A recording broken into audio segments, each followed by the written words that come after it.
Ancha munasqa wayqipanaykuna. Kunankuti rimarishun sonqonchis ukumanta pacha.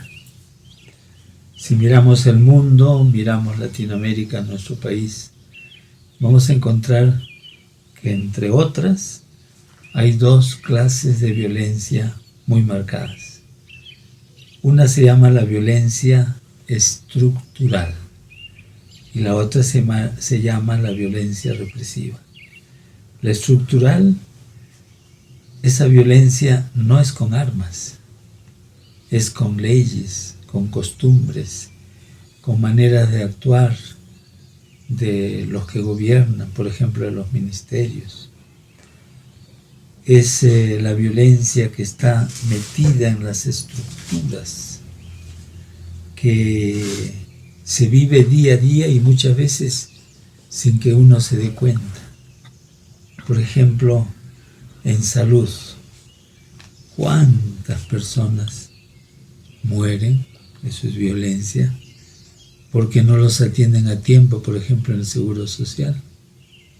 Llegan con sus dolores o en otro hospital y no les dan nada, están ahí horas y horas, por más que reclaman. Si la familia dice, doctor, denle algo para su dolor, déjeme trabajar, váyase. Entonces, a causa de la desidia de muchos que trabajan en los hospitales, muere la gente. Se llama violencia estructural, porque las leyes favorecen que suceda eso. No hay ninguna sanción para esos actores de salud o de la salud cuando no se preocupan, por ejemplo, de un enfermo. O de repente el médico no está, no hay quien vea, no se sanciona a nadie. O la misma pobreza. La pobreza en realidad es siempre injusta, fruto de tantos abusos y desigualdades. O por ejemplo, si vamos a la fiscalía, ¿cuántos crímenes en la fiscalía se tapan? Dicen no hay lugar para una investigación. O en el Poder Judicial dan la razón al criminal, no a la víctima. De esa manera la gente va muriendo. Entonces también los jueces, muchos, matan a la población, no con una bala, sino a través de esa llamada violencia estructural, porque esa estructura lleva a la muerte, no a la vida. Pero junto a ello también se da la violencia represiva. Esa sí es con bombas lacrimógenas, con perdigones, con balas. Y esto la practican todos los gobiernos de turno. Y este gobierno no se distinguió por ser un gobierno respetuoso de los derechos humanos, aunque ellos dicen que los respetan. Pero como dice Jesús, por sus frutos los conocerán. ¿Y cuáles son los frutos? Son frutos de muerte. Y no podemos olvidar, ni queremos olvidar, lo que pasó en los meses de diciembre, enero y febrero, por parte de la represión, de esa violencia represiva. Concretamente en Juliaca, desde donde estoy hablando, que en pocas horas fueron asesinados 18 personas. No todos estaban protestando, la mayoría jóvenes, y varios asesinados con bala o con perdigones por la espalda. Y esa represión, aunque niegue el Ejecutivo, es una represión que partió de una decisión política, porque se sabe claramente que la policía o los militares en estos casos actúan bajo el mando y el comando del Ejecutivo. Dígase en este caso de la presidenta, del primer ministro y del ministro de Defensa. Ellos no pueden haber inventado su plan de operaciones.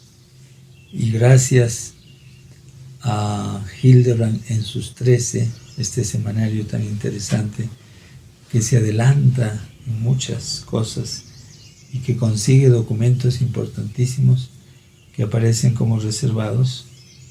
Hemos tenido acceso al plan de operaciones número 16, Emergencia Nacional, Conflictos Sociales 2022, que aparece pues por parte de la policía, bajo el aval del Ejecutivo.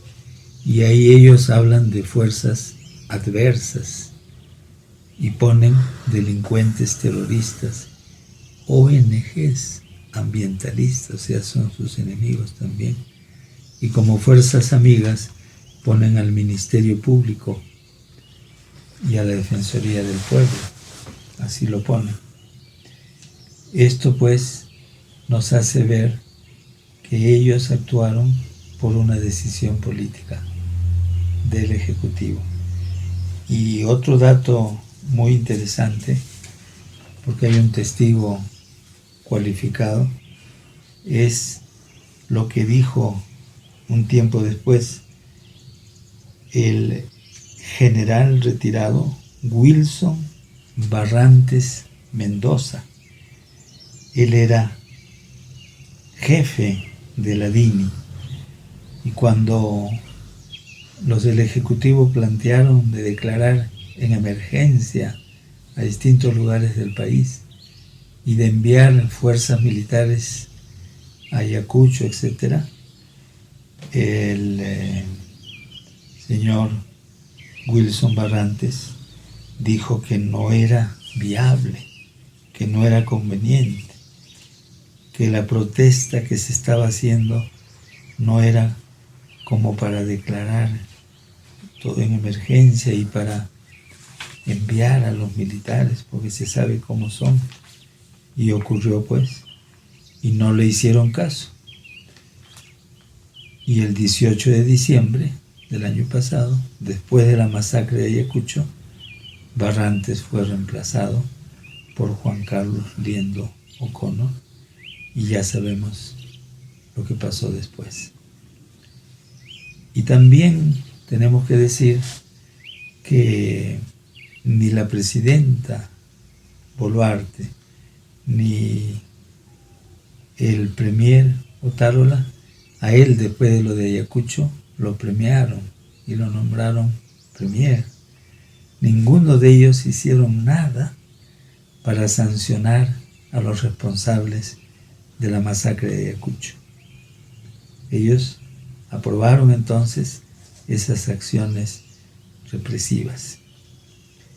Y todo esto nos hace ver que, aunque lo nieguen, los del Ejecutivo tienen gran culpa en todo lo que pasó. Aunque ellos digan que no, claro, dirán que no, pero poco a poco las pruebas se irán imponiendo. No se puede maltratar de esa manera a un pueblo, pero hay también actitudes como para que todo quede en nada, para que todo quede impune. Hay policías que no quieren declarar, que no quieren dar datos a pesar de que se los pide la Fiscalía, y quieren que suceda lo que sucedió con Brian, ese jovencito. 2 jovencitos eran que fueron asesinados en el tiempo de Merino, y hasta ahora Inti y Brian, hasta ahora no hay justicia. Esa es la manera de trabajar de estos grupos que se llenan la boca diciendo que respetan los derechos humanos y que aman al Perú. Y el hecho de haber llevado los papeles, todas las carpetas por parte de la Fiscalía a Lima, de todos los otros lugares, porque antes se había planteado que se hiciera en cada lugar y había fiscales, todo, ahora todo lo han llevado a Lima. Eso significa que quieren la impunidad, porque llevar a Lima es retrasar las cosas y no permitir pues que se sepa la verdad plenamente, porque no todos van a poder viajar, no todos tienen facilidades incluso hasta entrar por Zoom. El presidente de la Asociación de Mártires y Víctimas del 9 de enero en Juliaca hace poco fue entrevistado y dijo una verdad, ¿no? Ya no nos atacan con balas, sino con palabras, nos insultan y se llevan las carpetas a Lima. No encontramos justicia, pero sabemos que el tiempo va arreglando las cosas. Y aunque esto se nota, que el gobierno y los que usaron las armas para matar a la gente usan 1000 pretextos para que no aparezca la justicia, esta tendrá que aparecer.